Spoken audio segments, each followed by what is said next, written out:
Menyan, Mas Kabi. Waduh. Halo, halo. Tes, tes. Mas Nogo. Om Nogo, nih suaraku aman kan ya? Gak ada suaranya ya?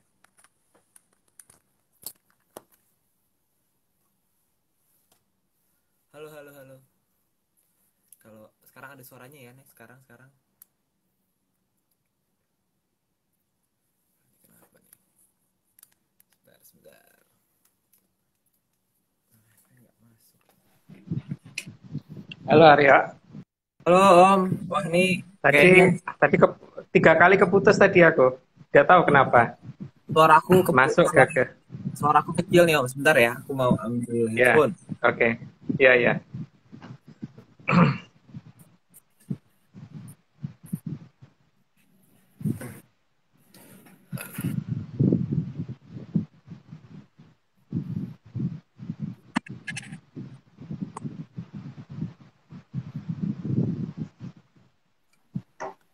Halo, halo Om. Ya, Suaraku aman kan ya? ini ya aman, aman. Tinggal Oke. si Aima ya. Iya, tinggal Aima. ya Aimanya. Kira-kira kita hari ini ada spoiler nggak Om? Kita mau bahas tentang apa nih hari ini? Pas kan sudah ada judulnya di itu. Jadi kan sudah ada spoilernya kan. Sudah ada judulnya di flyer. Wah ini, waduh, nggak mau ada ini ya. Wah ini kalau dilihat ada bendera Indonesia. Oh ini ya Om ya, masih turut merayakan hari ulang tahunnya RI toh ini. Dalam, Dianggap aja begitu ya. Wais, Dianggap aja begitu. dianggap saja begitu berarti wah ada arti mendalamnya nih. Wah seru banget nih pasti nih. Seru banget nih. Coba nanti ya, pelan-pelan. Soalnya kan kalau langsung lompat-lompat nanti pada bingung. Iya betul Om.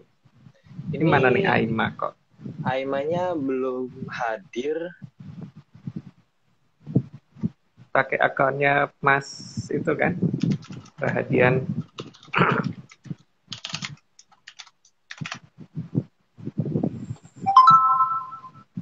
Wah, padahal tadi tuh aku tuh mau ini Om, mau ngece Om pakai mikrofon. Ternyata mikrofonnya nggak nyambung. Mikrofonnya kalau ke HP nggak nyambung. Padahal udah, wah ini keren banget nih kalau pakai ini. Wah, ternyata nggak bisa. Aduh, kacau nih. Itu Tidak Mas diizinkan aku.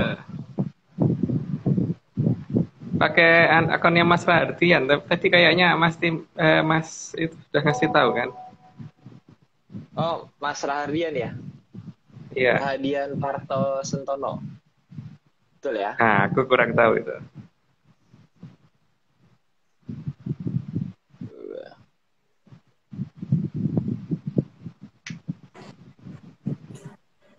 Waduh.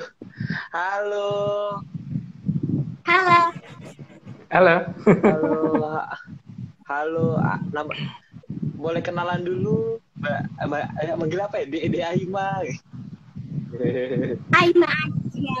Oh, Aima aja. Udah kelas berapa Aima? Kelas Sekarang kelas berapa? Kelas 5. Wah, bentar lagi lulus SD ini. Aima, waduh, pakai filter. Aima itu belakang ada wayang apa tuh Aima tuh? Ada wayang apa Wayang tuh? Tahu nggak? Semar. Oh, wayang Somar. Nih aku juga ada nih wayangnya di sini. Menyanggar tahu nggak nih wayang siapa nih dua itu? Aduh. Kalau yang tahu boleh nih tulis di komentar nih. Ya udah, kita langsung mulai aja yuk. Kita langsung ke slide nih. Oke, Aima siap ya? Kasih jempol Ya, kalau siap. Mantap. Oke, slide pertama. Sang Hyang Pratnya Paramita adalah Sang Hyang Batari Manila yang merupakan wahyu bagi perempuan yang akan menjadi pendamping Sang Mahaprabu. Nggak perlu dijelasin ya, kayaknya udah cukup jelas ya. Apa mungkin ini? Jadi kalau misalkan di pewayangan kan biasanya yang turun tuh Wahyu Cakraningrat sama Wahyu Maninten. Nah, Wahyu Maninten itulah yang dinamakan Wahyu Pratnya Paramita.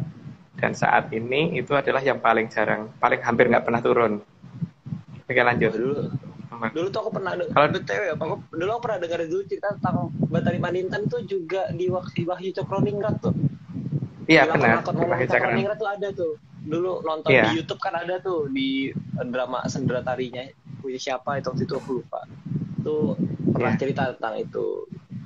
Kita langsung Sama ini Aryo, ke kan apa tuh? memang beliau ininya toh, apa namanya, yang pasangannya Wahyu Cakraningrat kan memang sang yang dari Maninten itu. Jadi memang ya kalau dia turun pasti berdua biasanya, tapi semenjak beberapa saat yang lalu itu nggak pernah turun lagi gitu loh. Nah ini kan yang mungkin akan kita coba, kira-kira apa sih yang bikin dia nggak pernah turun.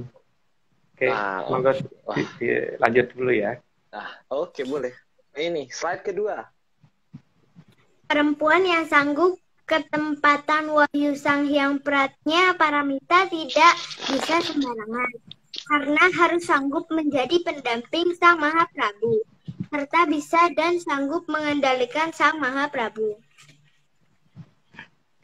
Jadi kalau dikatakan di sini bahwa sebetulnya pusat kekuatan justru malah ada di Sang yang Bathari Manintennya ini ya, bukan di Wahyu Cakraningrat. Jadi Wahyu Cakraningrat malah tidak akan sanggup mengalahkan sifatnya Paramita seharusnya. Jadi di sini yang kadang mungkin malah tidak terlalu jelas di cerita pewayangan. Tapi kalau misalkan mendapatkan pakem yang seperti kita gitu, kita menemukannya begitu, bahwa Bathari Maninten itulah yang mengatur sifatnya Paramita, yang mengatur Wahyu Cakraningrat secara betul, supaya Wahyu Cakraningrat dalam memerintah itu tidak asal gitu. Oke, lanjut dulu. Oke, boleh. Selain harus bisa mengendalikan Sang Mahaprabu, juga harus sanggup berkomunikasi langsung dengan Sang Hyang Bathari Kanastran, agar setiap langkahnya bisa selaras dengan alam. Ini gambarnya nggak tahu gambarnya siapa ya. Yang jelas asal ambil. Yang jelas bukan, tidak seperti itu ya wajahnya seharusnya. Jadi kalau dalam struktur kadewatan yang pernah kita ungkap waktu itu, posisi Sang Hyang Bathari Kanastran itu kan wujud perempuan pertama ya, yang sebagai perempuan remaja pertama. Itu yang menjadi istrinya Sang Hyang Bathara Ismaya nantinya kan. Setelah itu ya. Nah, di sini Bathara Ismaya kan nanti yang akan ngawasi si Mahaprabunya, sementara Pratnya Paramitanya langsung di bawah perintah dari Sang Hyang Bathari Kanastran. Maka harus punya jalur ke situ, kalau tidak ya tidak bisa. Gitu. Itu kata pewayangan yang kita terima ya.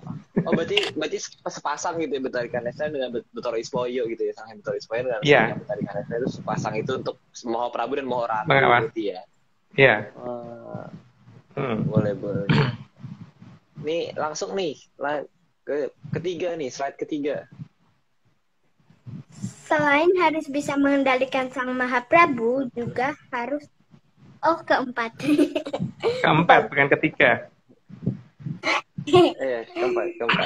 Sang Pratnya Paramita juga mempunyai pamong yang bernama Limbuk dan Cangi.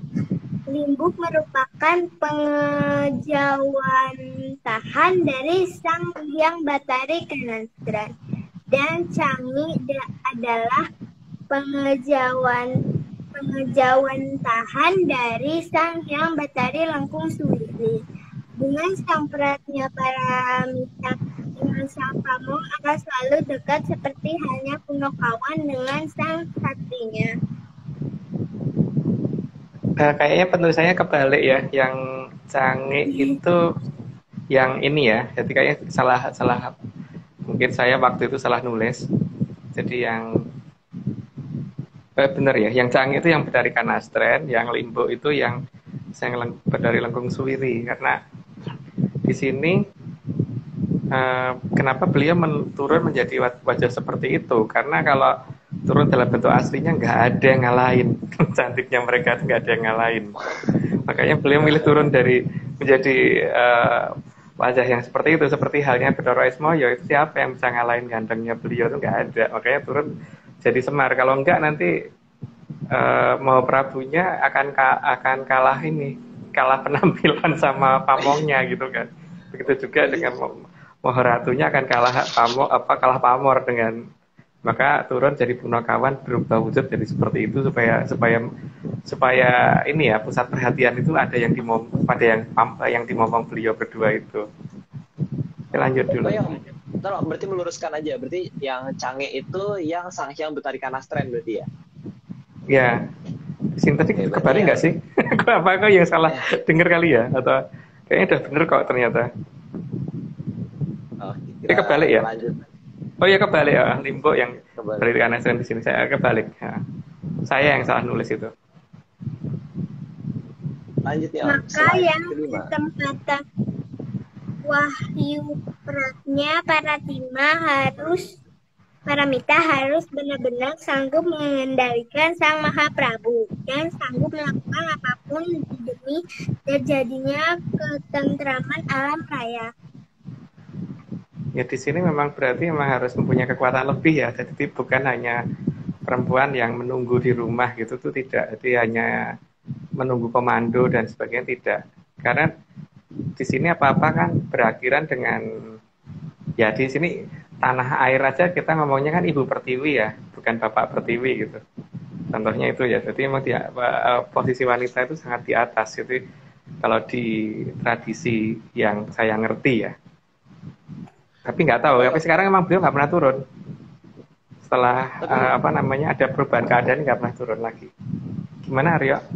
Aku ini penasaran dengan kata sanggup mengendalikan Sang Mahaprabu itu, kata-kata itu menurut aku agak berarti ganda gitu. Itu gimana tuh bermakna ganda itu? Berarti kan memang secara kesaktian ada di atasnya Mahaprabunya dong, bukan di bawahnya. Gitu. Berarti secara kesaktian, berarti mungkin komunikasi juga gitu kali ya, komunikasi sama Mahaprabu gitu. Oke, lanjut nomor 6. Kita lanjut ke 6. Itu juga sudah tersandikan dalam permainan catur lewat bidak queen atau ratu, di mana posisi queen menjadi posisi yang sangat memegang peran paling penting dalam melakukan serangan terhadap lawan, serta dalam posisi melindungi sang raja. Kalau dalam papan catur lebih jelas ya. Jadi tidak, justru raja itu pada posisi yang sangat lemah kan, dan justru yang sangat powerful justru malah itu queen-nya kan. Tapi kan kadang-kadang ada orang yang kemudian mengganti dengan nama menteri gitu kan. Tapi kalau di Jawa itu nyebutnya ratu. Itu nyebutnya ratu, bukan menteri gitu. Yang menteri itu kalau di catur kebanyakan orang nyebutnya gajah gitu kan. Tapi kalau di Jawa nyebutnya itu yang menteri gitu. Yang sama dengan diagonal. Ya, yang miring kan, yang miring itu kalau jalannya miring itu kan yang kalau di catur dikatakan gajah, tapi kalau di Jawa itu dikatakan menteri. Terus kalau yang bisa gerak maju, mundur, lurus dan miring itu kan kita ngomongnya ratu. Enggak, kalau benteng cuma lurus.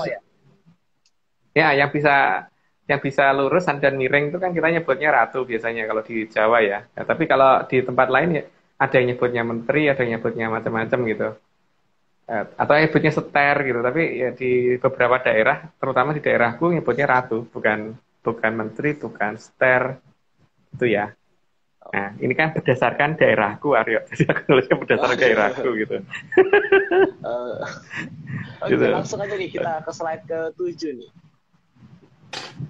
Sehingga amat sangat bisa dipahami bahwa yang ada dalam perbendaharaan kita adalah penyebutan ibu kota, bukan bapak kota. Hal ini sebagai tanda penghormatan atas keberadaan dari Sang Hyang Pratnya Paramita. Ya makanya kan tanah air aja kita nyebutnya Ibu Pertiwi kan, bukan Bapak Pertiwi gitu. Kota besar nyebutnya ibu kota kan, bukan bapak kota atau mbah kota itu. atau mbahmu kota. Atau Om kota nggak ada, Nggak ada, tapi nggak ibu ada. kota ada. Gitu. Itu karena memang sebegitu powerfulnya platnya Paramita kalau turun, gitu ya. Lanjut. Influence-nya juga tinggi ya Om berarti ya. Iya, sangat tinggi. Cuman masalahnya kan eh ini ya, beberapa perubahan peradaban ini membuat itu jadi tidak terlihat lagi, tapi kan paling tidak bekasnya itu masih kelihatan.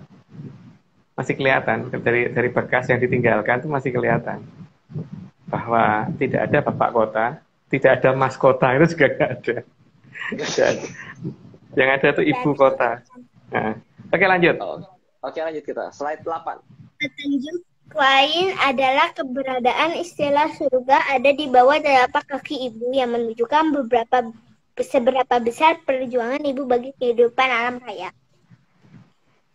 Itu kalau itu istilah itu kan kayaknya sudah paling ini ya, paling kita mengerti sampai dengan hari ini itu kan, yang masih tersisa sampai dengan hari ini gitu. Jadi surga itu ada di telapak kaki ibu, bukan di telapak kaki bapak gitu kan nyebutnya, bukan di kaki telapak kaki baik, itu juga mbahmu, itu juga enggak kan, gitu kan. Iya benar. Oke, yuk dilanjut dulu. Apa Arya? Semuanya ibu ya Om ya, semuanya perempuan deh emang ya berarti. Iya. Oke, lanjut dulu. Bahkan bagi orang desa yang berhubungan dengan tanah air, ada pernyataan kembali ke Ibu Pertiwi. Kata lengkapnya adalah kembali ke pangkuan Ibu Pertiwi, bukan ke pangkuan Bapak Pertiwi. Oke, jadi semangat banget itu. Tadi kan udah disebutin juga, sudah tak ceritain juga ya, tapi mungkin aku kebablasan, harusnya kan pada saat ini baru ngomong masalah Ibu Pertiwi ya.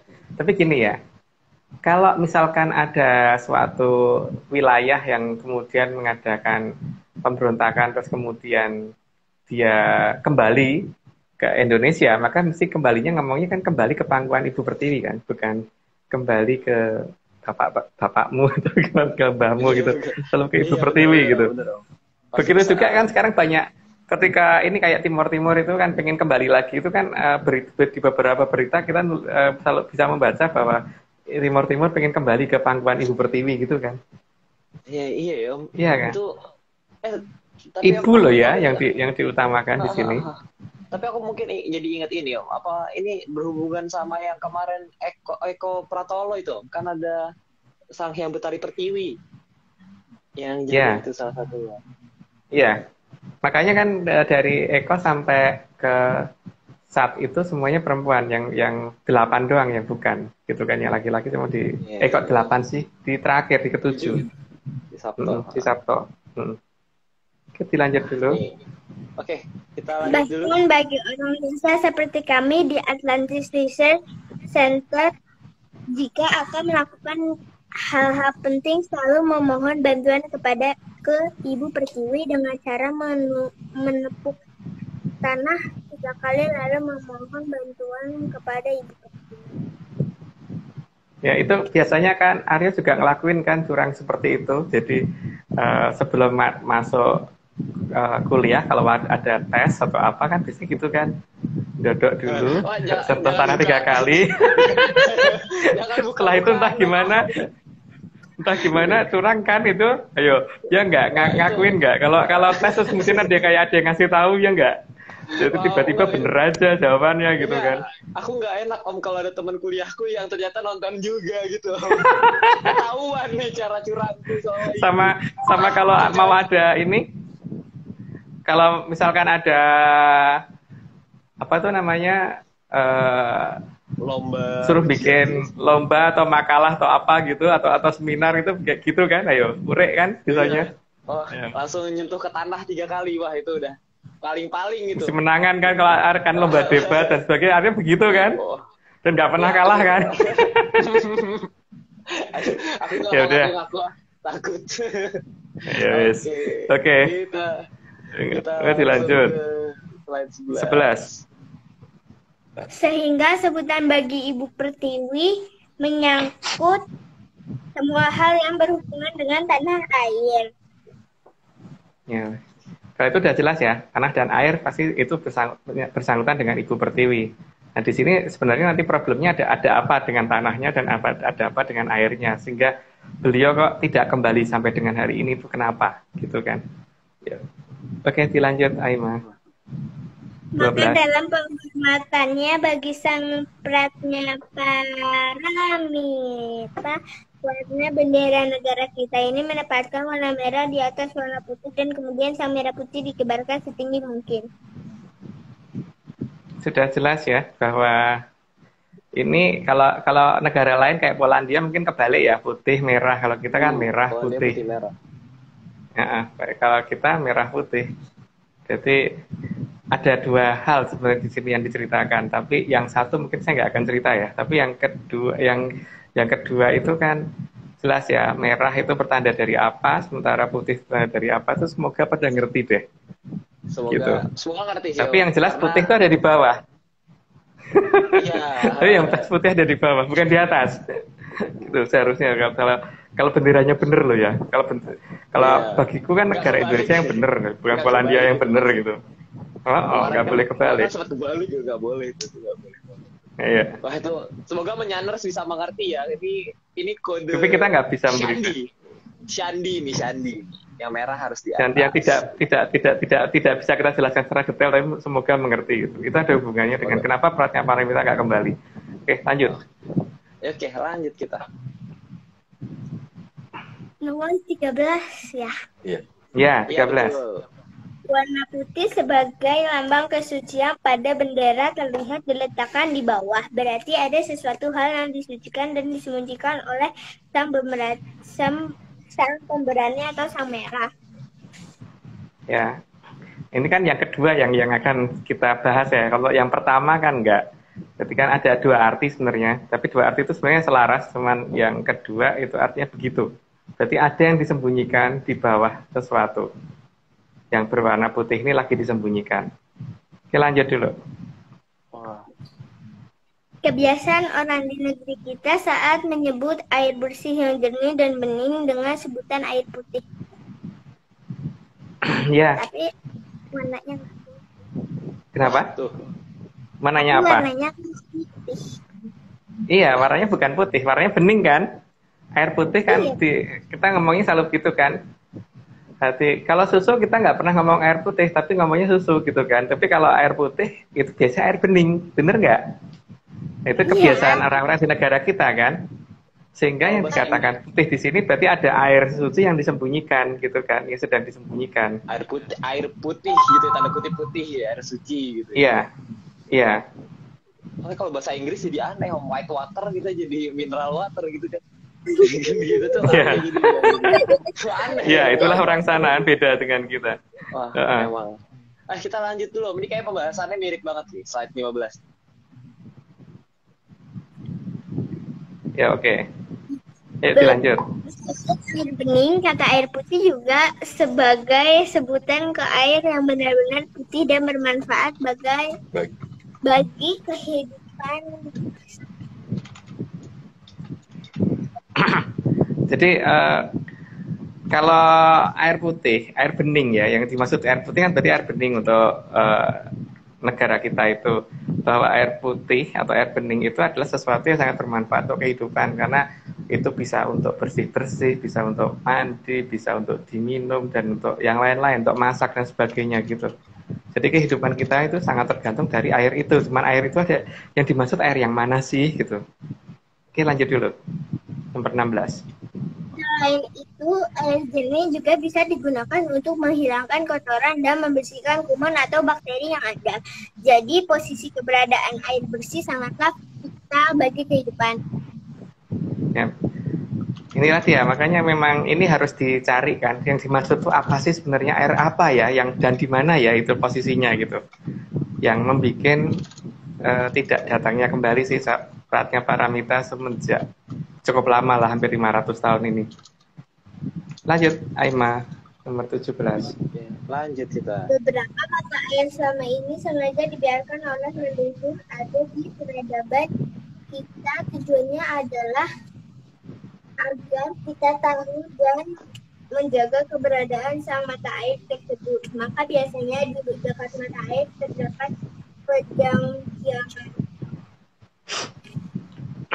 Di sini kan memang untuk menguji kita kan sebenarnya bahwa ini kalau diadakan mata air yang airnya keluar cukup bersih ini akan kita rawat apa enggak, akan jadi rebutan apa enggak, akan jadi tempat berantem atau enggak gitu kan. Bisa rukun apa enggak, terus bisa dijaga apa enggak. Kalau ini bisa dijaga maka nanti sumber yang lebih besar akan dibuka lagi gitu kan. Oke lanjut. Oke, lanjut. Harapan leluhur adalah agar kita benar-benar mampu menghargai dan merawat alam dengan benar, supaya aliran air bersih bisa abadi sebagai kehidupan yang ada di bumi. Itu harapan dari leluhur kan, kita benar-benar bisa menghargai keberadaan air bersih itu tadi apa enggak, air suci tadi bisa dihargai enggak. Karena aliran itu benar-benar diperlukan oleh seluruh makhluk hidup dan termasuk manusia ya. Jadi bukan hanya manusia tapi seluruh makhluk hidup yang ada di bumi. Nah, makanya sebelum itu semua dimunculkan dalam skala yang lebih besar, maka ujian kecil-kecil gitu pasti akan di ini. Nah, kalau nanti kan beliau akan memutuskan sendiri kira-kira akan dibukanya kapan gitu kan. Oke, dilanjut. Aimah nomor 19. Maka leluhur mengajari kita agar bisa menghormati aliran kehidupan dengan cara mengajari sesaji untuk menjaga dan merawat aliran tersebut. Di tempat-tempat yang seperti itu, terutama mata air, biasanya memang ada dangyang atau ada hapsari yang jaga biasanya. Atau malah kadang-kadang lebih dari itu, doran-doran-doran dari atau widodoro-widodari yang jaga. Maka di sini kan kemudian nenek moyang kita, leluhur kita tuh sudah ngajarin kita bagaimana sih atur sesaji ke mereka supaya mereka tuh mau menjaga itu mata air tadi supaya kelangsungan kehidupan di sekitar mata air itu bisa terjaga. Atau paling tidak beliau itu bisa mengajarin keturunan manusia yang tinggal sekitar situ agar caranya menjaga bagaimana sehingga pada saat beliau pulang ke kayangan paling tidak ini bisa ada yang mengatasi untuk menjaga ketika dari pihak widodari sampai dengan hapsari ini lagi tidak di situ gitu. Karena memang posisi mereka kan harusnya tidak di situ. Waktu beliau punya kayangan tempat yang lebih enak, cuman ke situ tuh menjalankan tugas gitu. Jadi seperti halnya Aryo, kalau ke kampus itu kampus bukan rumahnya Aryo, hanya tempat belajar kan. Iya, bukan rumahnya. Ada kalanya Aryo pulang ke rumah, tapi ada kalanya juga pengen lihat kampusnya seperti apa kan. Malah pernah nginep di kampus gitu. Ya, atau mamahnya Aryo itu kalau ke kantor itu kan kantor bukan rumah, tapi yang namanya tempat kerja di situ, tapi rumah bukan di situ gitu kan. Kalau dihitung dari persentase waktu pasti tinggal di rumah sama tinggal di tempat dan berada di kantor itu pasti lebih banyak tinggal di rumah bukan tinggal di kantor kan. Nah, di situ berarti memang harus ada yang diserahin kan, harus ada tanggung jawab yang diberikan ke manusia yang di situ. Atau kalau kalau di kantor itu paling tidak harus ada satpam yang jaga di sana lah, atau OB yang bantu bersihin gitu. Ada dan CCTV anak buah yang juga ada CCTV juga gitu kan. Nah, itulah cara kerja di mereka. Cuman di sini kan cara menghormati kepada yang punya tempat itu memang harus ada kan langkah-langkahnya. Kita lanjut dulu. Nomor berapa? 20 ya berarti. Nomor 20. Leluhur juga mengajarkan urutan kata-kata sopan agar manusia lebih menghormati alam dan menghormati aliran kehidupan, agar semua yang ada di dalam alam ini bisa lestari dan bisa lebih indah. Kata-kata ini dibakukan menjadi mantra-mantra khusus agar manusia tahu sopan santun dan paham akan hierarki alam raya. Ya, Kak. Ini makanya tiap daerah pasti akan beda karena bahasanya juga pasti akan lain. Bahkan mungkin di daerah yang bersebelahan itu pasti biasanya juga beda. Karena yang namanya mantra atau sandi itu biasanya diberikan ke beberapa orang khusus untuk mengadakan kontak dengan dangyang di situ, entah dari hapsari atau widodari dan yang lain di sana. Tapi paling tidak biasanya ada satu yang atau dua orang itu yang diberitahukan cara-cara untuk menghubungi beliau itu, terutama di kondisi-kondisi darurat, karena mungkin kalau misalkan ada pihak lain yang mengganggu atau berusaha merusak wilayah itu, supaya masyarakat bisa melapor. Sedangkan ketika si Dangyang tidak ada di sana, berarti cara menghubunginya itu kan ada caranya gitu kan, ada langkahnya, ada tradisinya bagaimana menghubungi beliau, walaupun mungkin tidak dari tempat itu, tapi paling tidak karena mungkin tempat itu sedang dalam kondisi bahaya, mungkin lagi ada kelompok lain yang pengen merusak di sana, maka paling tidak ada yang bisa melaporkan sehingga yang pengen mengganggu tadi jadi tidak jadi gitu loh, atau bisa gagal karena si Dangyang datang dan akhirnya bertindak. Tapi untuk beberapa tempat saat ini kan bahkan mantra komunikasinya itu sudah tidak ada ya. Yang itu yang saya sangat sayangkan ya, sehingga akhirnya ya beberapa mata air mulai mati satu gitu kan, yang sudah kelihatan. Beberapa daerah yang tadinya subur juga berubah gitu. Ya itu mungkin untuk kondisi itu semoga tidak berlanjut-lanjut, tapi moga-moga menjadi lebih baik lagi di kedepannya. Oke, lanjut dulu Aiman. Namun jangan lupa bahwa leluhur menempatkan posisi kucing ada di bawah, sehingga kita harus menyadari adanya aliran suci yang sangat menunjang kehidupan yang sedang disembunyikan oleh leluhur kita.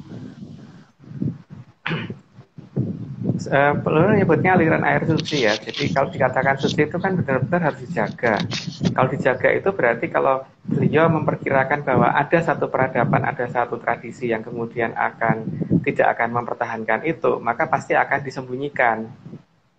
Nah, aliran yang disembunyikan ini bersamaan dengan tidak turunnya sifatnya paramita, masih seperti itu yang terjadi. Jadi di sini adalah di mana posisi aliran itu sebenarnya di beberapa surat kuno ya sudah jelas tertulis, cuman secara lokasi mungkin kalau tidak jeli mungkin tidak akan paham kira-kira ada di mana sih tempat penyembunyiannya itu. Kan di sini yang disembunyikan bukan aliran yang 1-2 meter lebarnya dan bukan 1-2 meter panjangnya gitu, tapi menyangkut daerah yang sangat luas dan sangat panjang.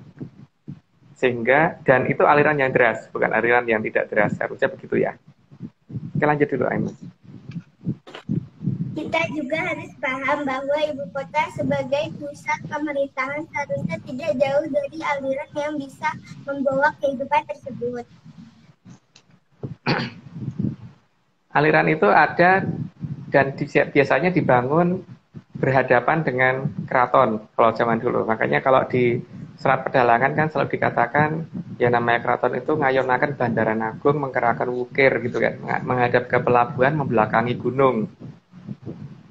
Dan di sini berarti aliran di depan kerajaan itu adalah aliran yang mereka anggap suci gitu, yang mereka anggap harus bersih dan tidak boleh ternoda. Sehingga kalau misalkan mereka menyadari bahwa leluhur itu menyadari generasi di bawah nanti ada yang tidak akan menjaga aliran tersebut, maka pasti harus disembunyikan dulu pada batas waktu tertentu. Nah, aliran yang disembunyikan ini nantinya juga pasti akan dibuka kembali, tapi pada saat yang dianggap tepat oleh leluhur supaya tidak jatuh ke orang yang nantinya hanya akan menodai aliran tersebut gitu. Itu lanjut dulu Aiman.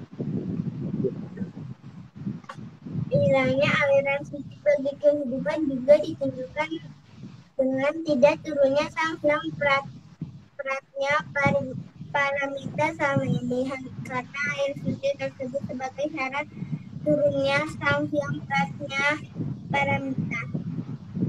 Itu ada di Serat Pedalangan ya, ada di cerita wayang kulit Jawa di serat-serat yang awal. Jadi kan kalau di Pedalangan itu, di Serat Pedalangan kan dibagi atas ketika jagat belum gelar, jadi maksudnya di Tantra Pagelaran ya.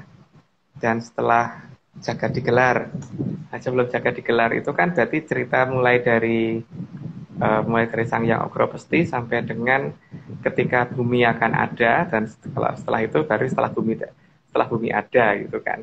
Nah ini ada di Tantra Pagelaran, artinya kalau diurut berdasarkan urutan zaman, berarti kan kalau kita membagi zaman itu Untuk zaman yang ada di bumi itu dari 3 zaman kali, masing-masing zaman kali 7 zaman kolo, 1 zaman kolo 3 mongso kolo, 1 mongso kolo 100 tahun matahari.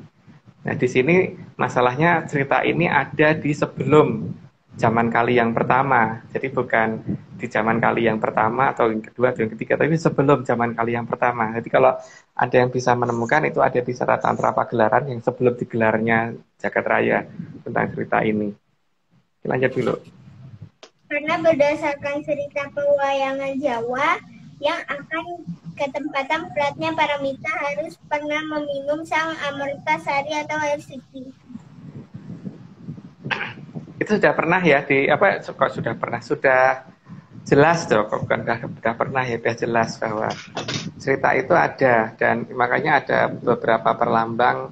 Makanya kan sampai sekarang kan orang juga menganggap kalau bisa mengumpulkan air dari 7 sumur gitu kan, mengumpulkan air dari 7 mata air, atau mengumpulkan air dari 7 pancuran dan sebagainya gitu. Karena di sini ada hubungannya sama ini sebenarnya, tentang masalah Amertasari ini. Cuman di mana gitu kan masalahnya saat ini? Karena disinilah tempatnya yang tidak ternoda, atau Sang Dewi Kili Suci dulu pernah berada gitu. Jadi tidak boleh ternoda sama sekali, maka dinamakan si Kili Suci tadi gitu kan. Yang kemudian saat beliau pergi itu kan ya namanya jadi berubah itu. Jadi berubah menjadi sang sembuhlah itu. Kalau dalam bahasa Jawanya mungkin Arya lebih paham ya. Waduh, bisa ditonton di episode sebelumnya, Om. Ya, sembuhlah. Sembuh tuh mari kan. Jadi sembuhlah apa coba? Ayo dilanjut Aima, nomor 25. Ayo lanjut kita.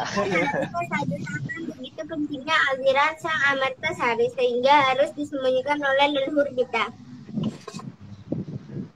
Jadi ini kan suatu teknologi yang sangat luar biasa ya, harus menyembunyikan suatu aliran yang sangat lebar dan sangat panjang.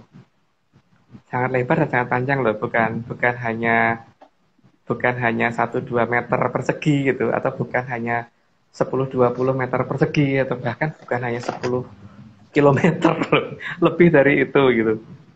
Tapi lebarnya aja mungkin 8 kilo itu paling pendek kali ya.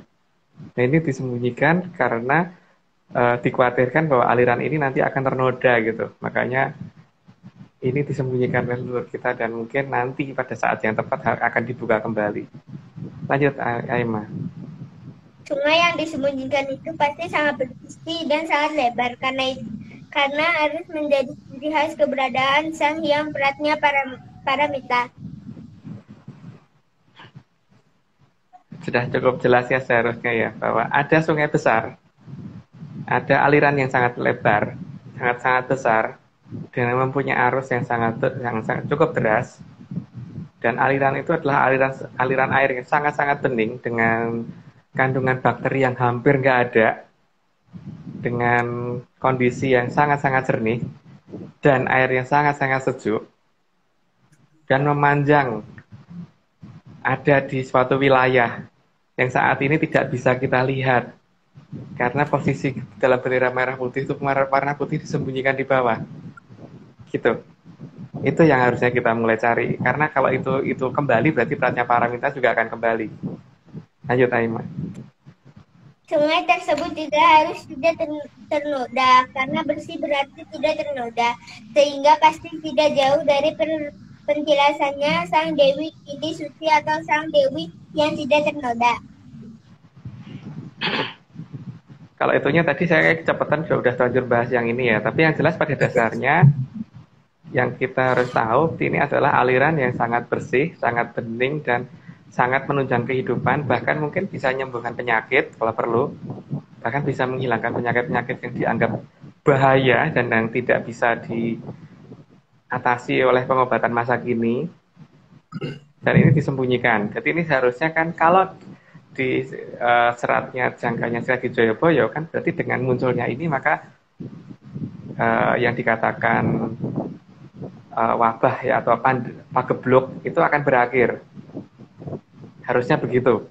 Kalau yang berdasarkan beberapa serat lama ya, pagebluk seperti kan kalau Ronggo Warsito kan nulisnya besok bakal pas Windu Kencono itu akan ada wewe putih gegaman tebu wulung ngabraseng wedon lah sih. Pedonnya inilah nanti yang akan dihilangkan dengan keberadaan si air suci tadi gitu kan. Harusnya kan begitu ya. Kalau berdasarkan dari beberapa serat lama yang pernah kita tahu ya Aryo ya, tapi yang nggak pernah kita tahu yang nggak tahu. Yang pernah kita bahas lah pokoknya sebelum-sebelumnya kan ya Om. Itu aku udah sering banget tuh denger yang apa wewe putih gegamane tebu wulung apa aku lupa lagi. Ngabraseng wedon. Ya itu kan syaratnya Ronggo Warsito. Udah sering cuman banget di sini di series ini maksudnya udah sering banget. Di atas series udah sering banget disebutkan gitu. Iya. Nah, di sini kan masalahnya kan sebagai titik akhir pagebluk kan itu. Masalahnya kan di situ. Makanya coba aja ini nanti apakah betul apa tidak.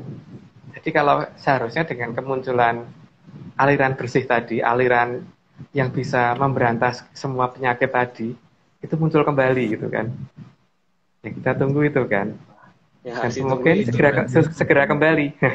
Dan ini harusnya segera kembali karena memang diperlukan supaya berhentinya pagebluk gitu kan. Oke, dilanjut. Haima. Sehingga nama Gunung Putri sangat layak dicurigai sebagai daerah yang pernah menjadi pinggiran aliran Sang Amertasari yang sedang disembunyikan oleh leluhur. Jadi kan ketika perginya Sang Kili Suci waktu itu kan berarti kan pasti ada tempat untuk berpamitan lah. Di tempat berpamitannya itu kan kemudian dikenal sebagai nama itu kan. Kalau di beberapa yang cerita dari yang kita dulu gitu. Tapi kan ini tidak tertulis di dalam sejarah resmi. Tapi ada dalam cita-cita nenek moyang kita dulu kan Aryo, paling tidak. Cuman mungkin ya apakah Aryo mengalami cerita itu apa tidak itu tentang masalah kerajaan Kediri, kerajaan Putri Kedi Putri itu yang kemudian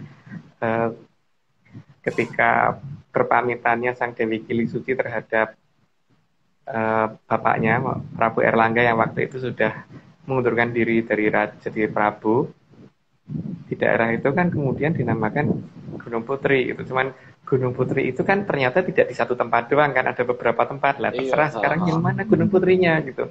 Tapi untuk alirannya kita bisa mencari dari beberapa nama wilayah yang di dekatnya kan, bahwa aliran Amertasari itu ada di daerah ini dengan alasan apa gitu kan. Gitu. Betul. Oke, moga dilanjut. Haima nomor 29. Pada aliran tersebut juga terdapat legenda ketika Sang Mahapati Bogor Prada atau Empu Berada terbang membawa kendi dan mengunculkan air sebagai tanda pembatas antara kerajaan Jenggala atau Cemburu dengan Panjalu. Dulu kan ketika perginya yang tidak ternoda atau Dewi Kili Suci tadi, kemudian kan kerajaan dibagi dua, diserahkan ke Lembu Amiseso sama Lembu Amiseno. Yang Lembu Amiseso ada di barat, Lembu Amiseno di timur. Dengan kenapa Prabu Erlangga membagi seperti itu? Karena timur itu berarti artinya kan muda. Kan nggak mungkin yang Lembu Amiseso diberi daerah di timur, karena di timur berarti yang lebih muda gitu. Cuman masalahnya pada waktu itu kan kemudian terjadi perang besar karena Lembu Amiseso atau Lembu Amiluhur itu tidak terima karena beliau yang lebih tua kenapa mendapat wilayah yang lebih sempit gitu. Nah di sini aliran ini ada di mana sebenarnya? Kalau aliran itu ada di Jawa Timur, maka berarti Lembu Amiseso ini ngarang cerita. Karena apa? Karena posisi dia di barat harusnya sudah lebih luas. Tapi kalau aliran ini ada di barat, nah berarti mungkin benar karena berarti yang timurnya lebih luas gitu kan. Nah, sekarang tinggal kita tunggu, tinggal kita tunggu mana sih aliran ini ada di mana sih sebenarnya gitu, supaya kita bisa segera menghentikan kondisi pagebluk ya. Kalau dianggap ada pagebluk loh, kalau dianggap nggak ada pagebluk ya nggak apa-apa, nggak perlu dimunculkan nggak apa-apa. Tapi kalau merasa perlu, karena merasa ada pagebluk, ya mungkin harus dicari. Gitu. Oke, lanjut dulu Aima. Nomor berapa tadi ya?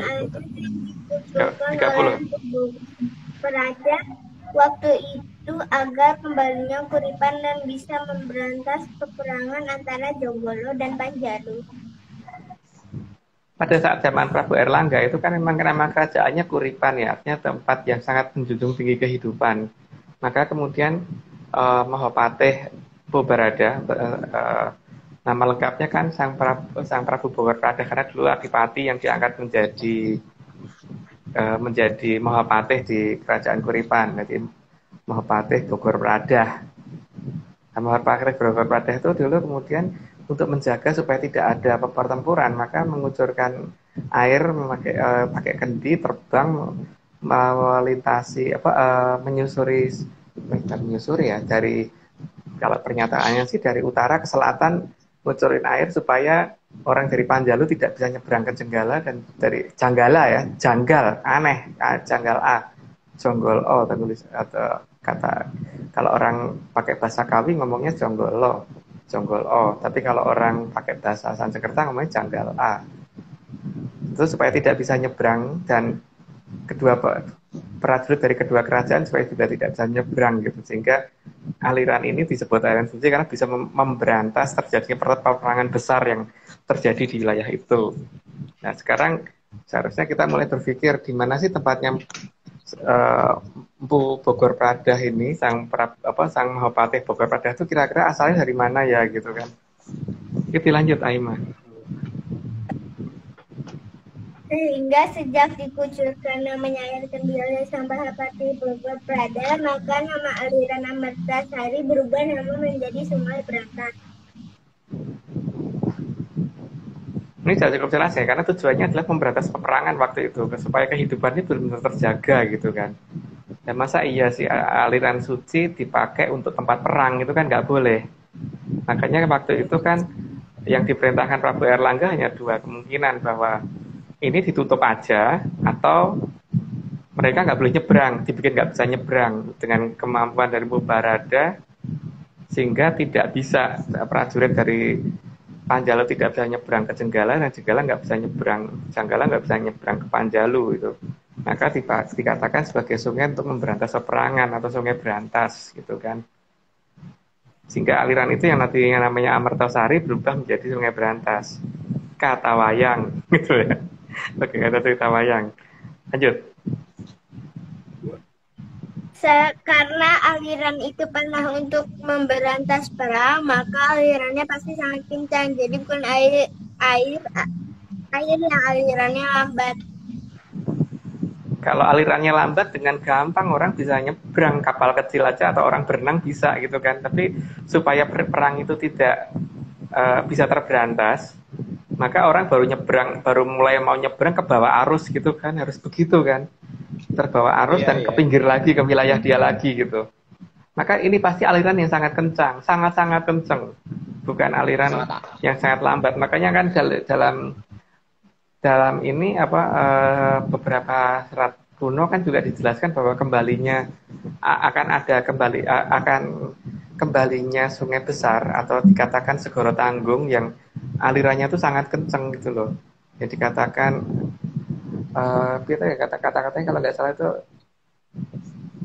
banter kencang sampai ke arah pesisir gitu loh. Alirannya sangat kencang sampai menuju ke arah pesisir gitu. Jadi alirannya sangat deras. Sangat-sangat deras, dan itu sangat-sangat lebar juga. Jadi kan kalau cuman kencang doang, tapi kalau lebarnya cuman 100 meter, mungkin dengan teknologi zaman itu juga masih bisa nyebrang gitu kan. Tapi kalau ukurannya sudah minimal di atas 8 km lah, itu baru mungkin nyebrang juga susah. Karena alirannya kenceng, terus kemudian lebarnya juga iya gitu kan. Nah, inilah yang harusnya dikembalikan aliran ini, untuk kembalinya Sang Prajnaparamita supaya mau turun lagi gitu. Supaya aliran ini ada lagi, dan pagebluk kalau toh ada bisa berhenti. Lanjut Kita dulu. langsung aja nih Om, kita lanjut nih. Ya, Oh, ini tiga. tadi kayaknya udah. Selain alirannya deras, juga dapat dipastikan sangat lebar Sungai Berantas tersebut, sehingga akan sangat sulit diseberangi agar bisa mencegah perang saudara waktu itu. Sudah cukup jelas ya, maka dikatakan segoro tanggung gitu. Maka di sini diceritakan akan kembalinya tanah Jawa kapecah kaping jadi kedua kalinya gitu kan. Jadi besok besok akan ada saatnya di mana Pulau Jawa akan pecah untuk kedua kalinya, akan sigar kedua kalinya ya. Artinya kan pertama kali sudah pernah ada, terus kemudian kebuka lagi gitu kan. Kalau dikatakan ada kata-kata kedua kalinya, berarti dulu sudah ada gitu kan. Sudah pernah gitu. Tapi kalau cuma dikatakan bahwa besok tanah Jawa pecah jadi loro gitu, atau pecah jadi dua gitu doang, berarti itu belum pernah terus akan terjadi. Tapi kalau dikatakan bahwa tanah Jawa akan pecah jadi dua untuk kedua kalinya, ada kata-kata untuk kedua kalinya, berarti dulu sudah pernah ada, tapi ditutupi terus sekarang mau dibuka kembali gitu kan. Ya, dilanjut, Aima. Maka ada tabir khusus juga yang menutupi keberadaan Sungai Berantas yang didirikan oleh Sang Dewi Anggraeni Sekar Jati dengan Sekar Taji. Terusnya bawahnya masih ada. Karena mengingat janjinya dengan Sang Panji Kudawanapati di zaman akhir perang Jonggolo dan Panjalu sesuai dengan yang ada dalam sastra Galuh Chandra Kirana. Ya, di sini kan kadang-kadang banyak orang yang keliru ya nyebutnya Sekar Taji. Taji itu artinya laki-laki loh. Taji itu artinya laki-laki. Jadi kalau Dewi Sekar Taji itu berarti kan aneh, ini laki-laki atau perempuan. Tapi yang saya tahu itu namanya Dewi Anggraeni Sekar Jati. Dan gambarnya mungkin nggak begitu, ya nggak jauh, agak-agak mirip lah dengan wajah yang ditunjukkan oleh Mas Nogo ini, nggak begitu jauh, nggak begitu ya, tapi berarti tidak persis amat gitu. Oke, dilanjut dulu. Aima nomor 35. Yang disembunyikan tersebut ternyata juga ada dalam kitab kuno Jawa dan terlihat jelas ada di belahan barat dari tanah Jawa atau di bumi Parahyangan.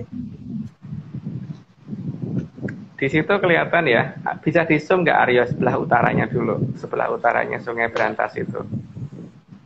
Kenapa Om? Di zoom apanya? Yang bagian atas, teluknya itu. Ini Om. Nih. Nah itu kan ada teluk di situ, terus memanjang ke selatan ke bawah, coba terus ke bawah. Nah itu sampai ke bawah kan. Makanya seharusnya kita sudah mulai curiga di bawah pasti ada daerah yang dinamakan pelabuhan. Nah, pelabuhan apa yang ada di selatan? Cuma ada satu nama pelabuhan di selatan Jawa. Nah, di utara ada daerah-daerah yang berhubungan dengan pelayaran, dengan perkapalan, dengan perpulauan, dengan kebeningan gitu kan.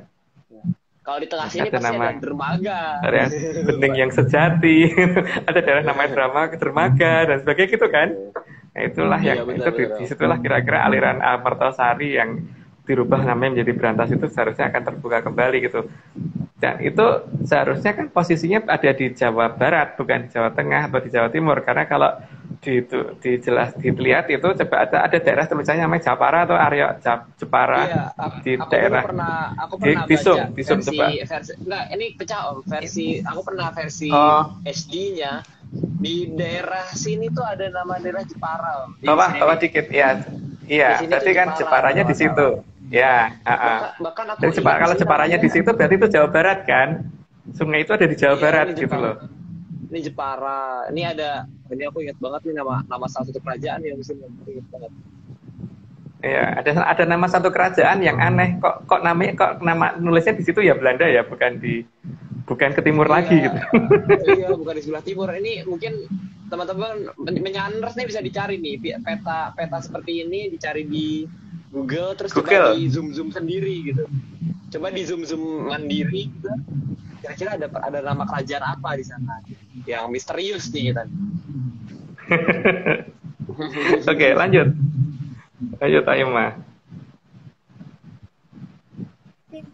Sehingga ramalan akan kembalinya sungai besar yang membagi dua pulau Jawa jelas bukan di pertengahan Jawa, tapi ada di bumi Parahyangan. Ya, di buminya para dewa ya, bumi Parahyangan. Jadi bukan di Jawa Tengah. Jadi kalau ada orang ngomong bahwa besok tanah Jawa akan pecah jadi dua, itu bukan di Jawa Tengah, tapi ada di bumi Parahyangan gitu. Dan itu jelas ada di peta juga, yang di peta lama juga ternyata ada gitu.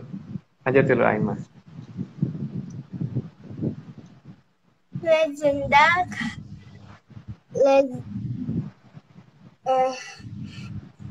Legenda kembalinya sungai besar itu sudah dijelaskan oleh Sang Hyang Batara Wisnu saat menitis ke Sang Mahaprabu Sri Aji Jaya Baya dalam serat Jangka Jaya Baya.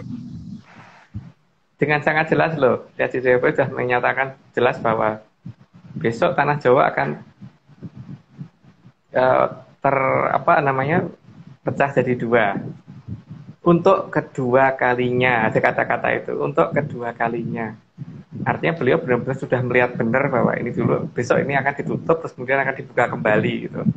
Nah, dalam Jangka Jaya Baya juga dijelaskan kira-kira waktunya kapan, dan ciri-cirinya seperti apa, itu sudah jelas.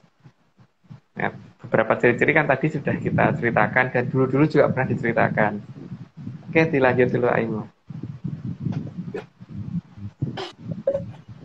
Selain itu juga sudah diterangkan oleh Sang Mahaprabu Brawijaya 8 dalam serat Sastra Wulan.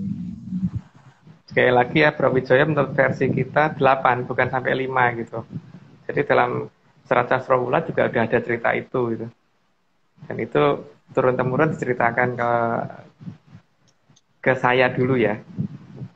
Dulu yang saya sering cerita masalah itu. Aduh, gimana Aryo? Ada apa? Ini Om, ini wayangnya familiar Om dengan wayangku nih Om. Sangat familiar, mirip banget nih Om. Jangan-jangan ini wayang yang ada di sana juga. Sepertinya ya. Wah. Sepertinya ya. Mirip sekali nih wayang ini. Nggak tahu sebenarnya ini wayang siapa karena dikasih sama orang ya. Ya kalau gitu dikasih aku aja Aryo. Jangan dong. Oke, kita lanjut aja Om. Udah Oke. segini ya. Oke, 39. Ini semua hanya akan bisa dipahami oleh yang mengerti ajaran yang dijalankan ke kerajaan Mataram. Telah ditunjukkan dengan wayang kulit yang bermata satu. Kalau wayang kulit itu kan yang melestarikan kerajaannya yang terakhir itu kerajaan Mataram kan, dan dalam kerajaan Mataram itu dijelaskan bahwa semua satrio, semua dewa, semua dewi, semua Bedoro Bedari, semua raja-raja dan sebagainya pasti matanya satu, bukan dua. Lanjut Aima, biar cepat selesai. Pak dalam wayang kulit yang diturunkan di kerajaan Mataram sangat jelas yang digambarkan bermata dua adalah butuh, sehingga para satria dan dewa digambarkan bermata satu, bukan sebagai alasan karena dilihat dari samping, tapi agar manusia paham cara menggunakan mata satu. Kan jelas kalau dikatakan bahwa itu digambarkan dari samping sehingga kelihatan matanya satu. Nah, tapi kalau begitu berarti nggak ada gambar ini dong seharusnya. Iya kan? Ini aku juga harusnya nggak ada dong kayak gini. Wayangnya mata dua. Iya. Yang mata dua itu pasti bukan Terah Dayeng Katon gitu. Terah Dayeng Katon kan manusia. Tidak seperti itu penggambarannya kan. Matanya satu nih Om kalau Gitu. misalnya ini ya. Iya, satu kan. Satrio. Iya, satria satu. Oke, lanjut Aima.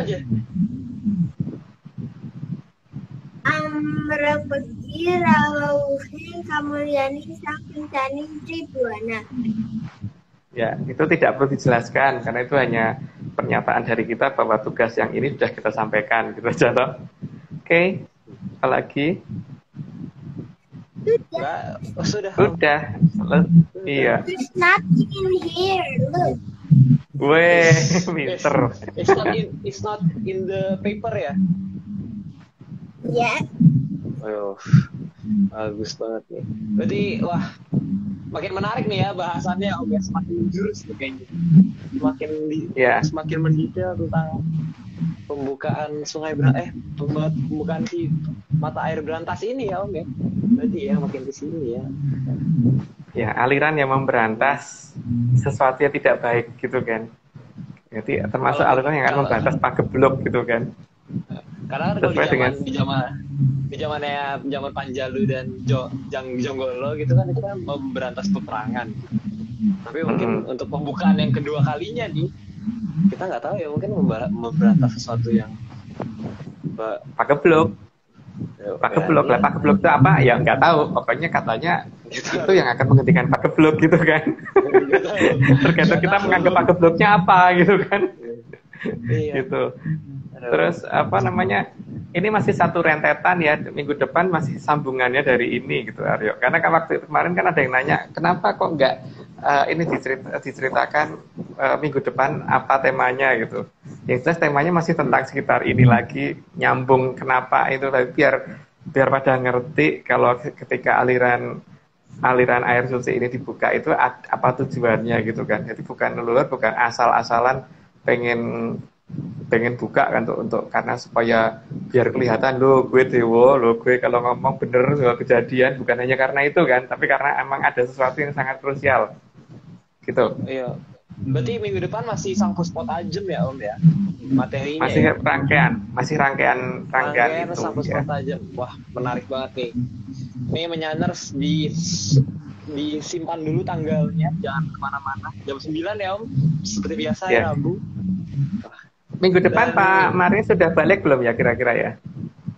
Wah, itu semoga Pak Marius bisa ya dilancarkan lah pekerjaan di sana ya Om ya. Kita nggak tahu kita minggu depan sudah bisa kembali atau tidak. Yang pasti kan kita juga harus minta oleh-oleh ya Om ya. Maksud saya gitu. Jadi kalau misalkan belum pulang tapi oleh-olehnya cepat pulang gitu loh. Oleh-olehnya cepat pulang dulu gitu.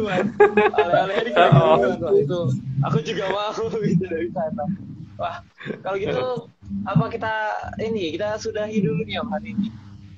Ya, oke, kita segitu dulu. Oke, berarti makasih banget nih buat Om Dani Argi gitu untuk yang menggambar ya kalau nggak salah dari Om Dani Argi. Iya. Dani gambarnya keren banget hari ini. Terus juga makasih kepada Om Iwan, Mas Nogo, terus juga ke Mas Rahardian nih anaknya boleh dipinjem jadi pembaca rahasia dulu nih hari ini jadi pembaca. Gak ngantuk Aima gak ngantuk ya? Oh iya, Aima jam 10 gini belum tidur. Enggak, tidurnya pagi.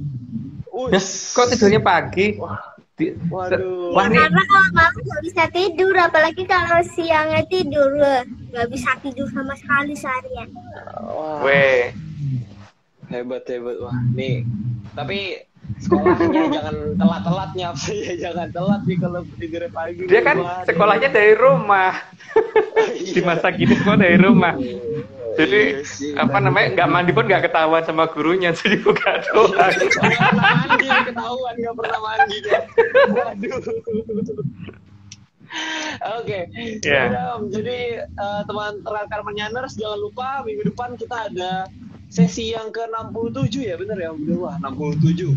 Udah minggu ke-67 dan kita masih akan membahas tentang sang puspota. Lanjutan dari ini. Lanjutan dari ini.